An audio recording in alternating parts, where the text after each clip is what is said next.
we're trying to stay ahead of the curve this time and let you know what our actions have been and what we're planning on doing. We felt we needed to be proactive, that we wanted to be a step ahead for once when it came to the flood. We know when it hits every year, but we wanted to, number one, we don't want to repeat what we went through last year, God help us. And number two, we wanted to alleviate any fears with the residents and make them aware of what we're trying to do. You know, given the history of the community with ice jam flooding, and you know, based on what happened in August, and the creeks are different after that flood. With just a tremendous amount of water that came down those creeks, the creeks have changed a little bit. So this year is going to be a little bit unknown. So we're being more proactive this year in case there is ice jam flooding. That we're going to be prepared for it, and we're going to make sure that the residents are safe. And to the best of our ability, we're going to give them the tools to be able to notify them of potentially ice jam flooding, and if they need to evacuate their homes, we would be ready to do that.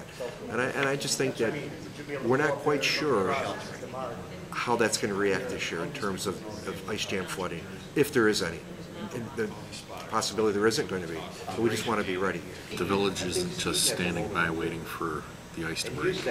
We're ready before it happens, and that they can be assured that we don't want to see it reoccur, and that we have, hopefully, have plans in place and monies. They need to be prepared in case they need to leave. I think they need to be aware of their surroundings. They need to be aware of changes in the creek. Build a kit and be ready. Build a kit, easy to take out of the house. You know, if you have medications you're totally dependent on, clothing, those kinds of things, you know, light things, but enough to take care of you for 24 hours. We're going to create a small flyer and get it out to residents, but if they have any questions about the flood,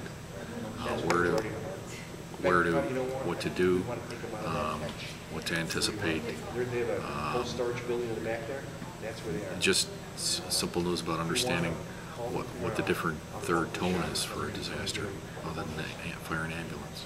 But I'm sure by now everybody knows the two tones that blow. You know, when we have an ambulance call, it's that, you know, that blast, that bomb, bomb, and if it's a fire type tone, it's that whale sound. You know, that woo. Those two tones are the tones that, you know, we use for emergency, you know, and fires. We have a third tone in our whistle. That's a high-low. It's just going to go boom, boom, boom, boom. It's a high-low type sound. That's going to be the sound that we're going to use for flood. I've got 30 years experience in law enforcement in the community, but I realize that these creeks have changed as a result of that dramatic flood, and where we traditionally took water, we may not. Where we've never had water, we may. So we're going to need the cooperation of the individuals in the community as our eyes and ears, okay, and so that we can give quickest response to those areas if we have difficulty. And they have the capability of pushing out messages that we issue or other state authorities like Department of Transportation or State Emergency Services issue very quickly. And I can sit at a computer and hit send, and within seconds your phones will go off. We have used this very successfully in the past. It's worked out very well for us. And we're trying to encourage people to sign up. We're encouraging as many county residents to sign up for the system because it's the same notification, any alert that comes out of the National Weather Service, whether it be a severe thunderstorm and you're at your son or daughter's soccer game and that thunderstorm is rapidly approaching the area that you're in, you'll receive that notification through the National Weather Service. So it's not only, you know, for events like this, it's other events in your life that you may want to receive information that's important to the activity that you may be participating in at that time. But the shelters will probably open, if we open a shelter, if you need to get to a shelter, over the hill at the Assembly of God Church on Route 5 and 20. And if that gets to be too much there, too many in there, then we will open up here. Mr. O'Rourke has given us permission to use a gymnasium here, so we would move it up. Already we started to have some conversation about possibility of flooding and what that might entail. And I think we can even accommodate, we lucked out in this sense of the flood, is that it happened when school wasn't in session. But I think we also can accommodate something like that. Maybe not on that same scale, but we can accommodate something like that, I think. Even if school were in session, there are some things that the school could do, I think, to give assistance, so we certainly want to make that available as well. I think the mayor said it best the other day when we were talking about it. You know, hit me in the face with a brick once, okay, you're not gonna hit me in the face again, you know, I mean, I'm gonna try to do something to stop you. And that's what we're trying to do here, is we're trying to slow the process down, or hopefully even stop, you know, the flooding from getting back in those areas. The other thing, if you saw the paper that we did, is we did file the letter of intent for the flood mitigation dollars that became available from the state. There's $10 million available, but that's for the entire state. And it's kind of first come, first served. As soon as we knew about it, Julius let us know, and we were all over.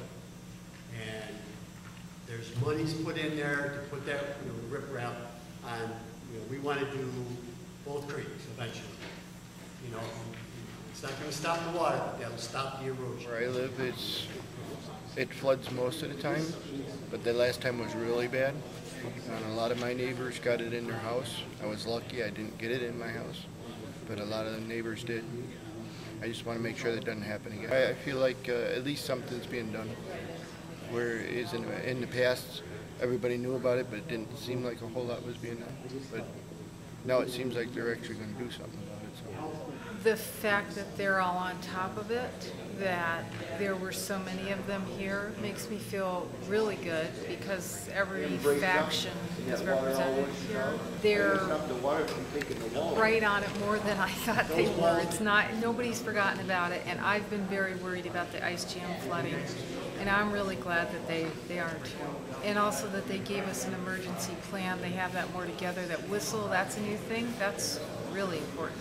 This last 6 months, I think this community has done just a great job of rallying and supporting each other, and I think that the county and the state and the federal help through FEMA has helped the community to try to get back to pre-flood condition. Not quite there yet, but I think they're getting there. There's still some residents that are trying to get their homes back and repaired.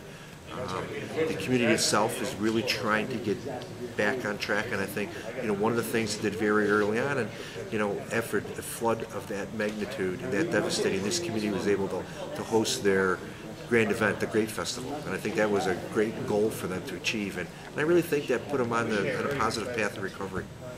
Bottom line is that we're working as a team for the same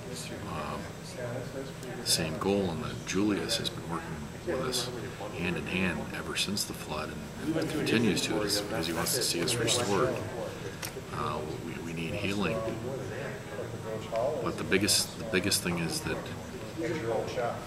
we're defining what the issues are ahead of time, and what we have to do to anticipate each one, and hopefully be able to both prevent it or remediate it.